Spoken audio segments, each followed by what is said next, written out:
Assalamualaikum warahmatullahi wabarakatuh. Selamat siang para pejuang cuan. Gimana kabar kalian? Semoga kalian sehat semua dan saya doakan sukses semua. Amin. Mantap jiwa ya. Selama asap masih ngebul ya, semoga saja doa-doa kita terkabul seperti itu. Amin.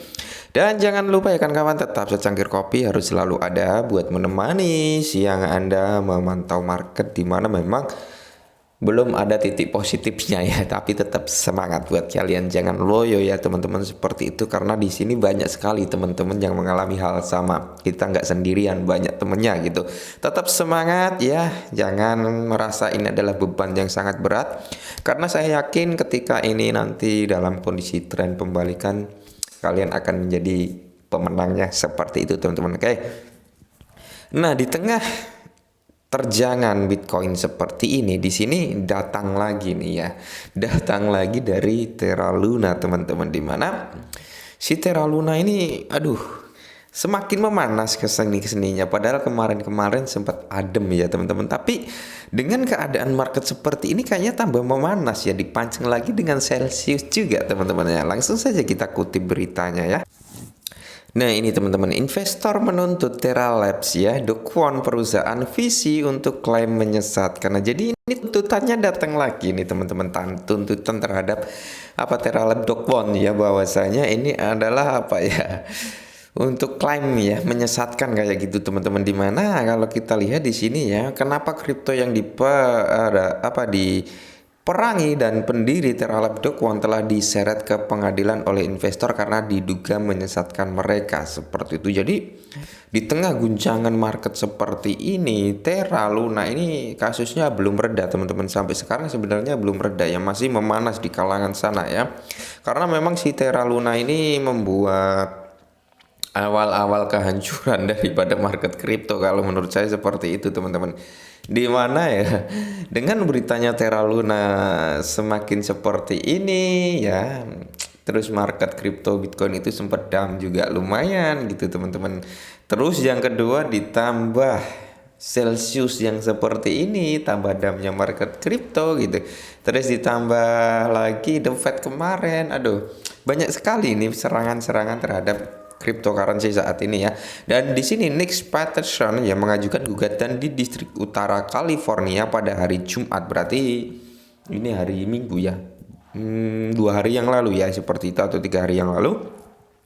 Terus di sini dengan alasan bahwa Kwon harus bertanggung jawab atas jatuhnya ekosistem Terra karena dia sengaja menyesatkan investor. Nah, ya gimana ya, dengan si Do Kwon ini berusaha untuk membangkitkan Terra dengan 2.0-nya, tapi di sini memang investor itu lebih cenderung ya teman-teman, lebih cenderung mendukung Terra Luna klasik gitu daripada Terra Luna 2.0, karena di sini sempat beberapa video saya yang kemarin ya, beberapa hari yang lalu, kalau sekalian sempat nyimak juga, bahwasanya manipulasi data daripada Do Kwon ini perlahan mulai terungkap, di mana informasinya ada 20 juta wallet itu milik Do Kwon untuk mengikuti voting seperti itu. Entah itu kebenarannya benar atau tidak gitu teman-teman, tapi setidaknya itu info media yang mengeluarkan statement seperti itu. Dan itu terjadi bukan hanya sekali, di 2000 berapa saya juga lupa, itu dijelaskan juga bahwasanya terjadi hal yang sama tapi gagal gitu teman-teman ya.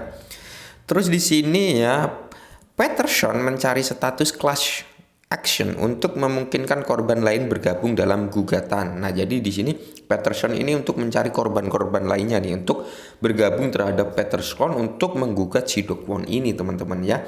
Terus di sini menyatakan bahwa Do Kwon melanggar beberapa undang-undang sekuritas federal dalam prosesnya seperti itu. Dia menjelaskan bahwa karena kemiripan yang dekat antara token yang dibuat oleh Terra dan sekuritas, mereka dapat memasarkan dengan cara yang mengecilkan resiko. Nah, ya memang sih token 2.0 ya, koin Terra Luna 2.0 ya, baru launching saja sudah didukung exchange-exchange besar gitu teman-teman ya. Didukung exchange-exchange ya, Binance, KuCoin, Huobi, banyak lagi ya, banyak pokoknya ya. Terus di sini kecelakaan Terra telah memaksa regulator untuk bertindak karena mereka semakin tertarik untuk mengatur industri kripto seperti itu teman-teman. Jadi memang tuntutan-tuntutan untuk si Do Kwon ini masih berlanjut sampai sekarang ya. Dan akun Twitternya pun ya itu di privat teman-teman, hanya orang-orang yang mungkin nge-follow dia dan sebagainya yang bisa melihat updatean daripada Do Kwon gitu. Jadi di sini penurunan daripada si Terra Luna 2.0 dan Terra Luna Classic ini semakin dalam ketika si Do Kwon ini memprivat akun Twitternya gitu. Dan di sini pendukung Terra juga tergugat bersama dalam gugatan baru. Nah, jadi banyak sekali nih ya. Kwon bukan satu-satunya terdakwa ini teman-teman. Jadi masih ada nih. Selain Do Kwon ini ada beberapa terdakwa yang disebutkan dalam gugatan itu, perusahaannya Terraform Lab itu dan mantan pendukung keuangan seperti Jam Crypto, Jam Trading LLC ya, Republic Capital, Republic Maximal, terus di sini Tri Capital juga ditambahkan ke pertahanan dan lainnya adalah Definisi Capital, Definance Technologies, AOE ya, GSR Marketing Limited, Arrow Capital dan Nicholas Platin. Nah, jadi masih banyak orang-orang yang dituntut gitu terhadap jatuhnya si Terra Luna seperti itu teman-teman. Jadi bukan hanya Do Kwon, tapi di sini tertuju mata tertuju kita itu terutamanya ke Do Kwon seperti itu. Dan kalau kita lihat dari Luna 2.0 dulu ya teman-teman, Luna 2.0. Nah, ini Luna ya. Nah, kalau kita lihat dari harga tertinggi sampai saat ini memang dia belum ada istilah-istilah untuk mengalami kenaikan gitu teman-teman. Di mana kita lihat di sini ATH tertingginya adalah di 19.500 19.000 lagi 19,5 US dollar ya teman-teman. Sorry. Dan di sini kalau kita lihat dari ATH tertingginya dia sempat 3 hari nih naik, 3 hari naik, didam turun dulu ya. Dari ATH tertingginya didam sampai ke mana ke 5,1 US dollar ya teman-teman. Terus dia naik lagi perlahan selama kurang lebih 2 hari ya. 2 hari dia naik, habis itu dibanting sampai sekarang teman-teman. Habis itu dibanting. Nah, kenaikan 1 sampai 2 hari ini karena dipicu juga listing exchange ya, karena bergilir gitu teman-teman. Enggak hari itu juga dia listing semua.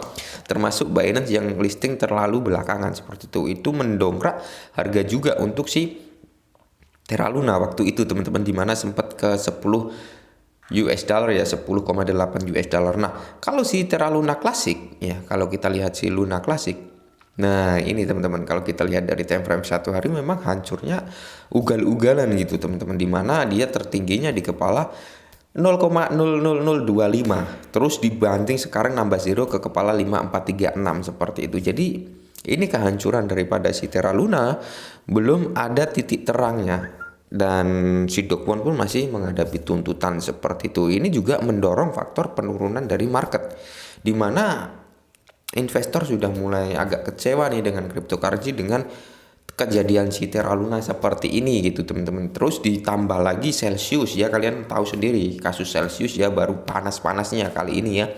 Dan ditambah lagi The Fed ya, CPI, pengangguran, PHK, bahan pokok mahal semuanya. Jadi mendukung semua untuk penurunan aset cryptocurrency saat ini. Mungkin ini dulu perihal si Terra Luna Classic dan beberapa aset kripto ya, semoga bermanfaat. Salam cuan.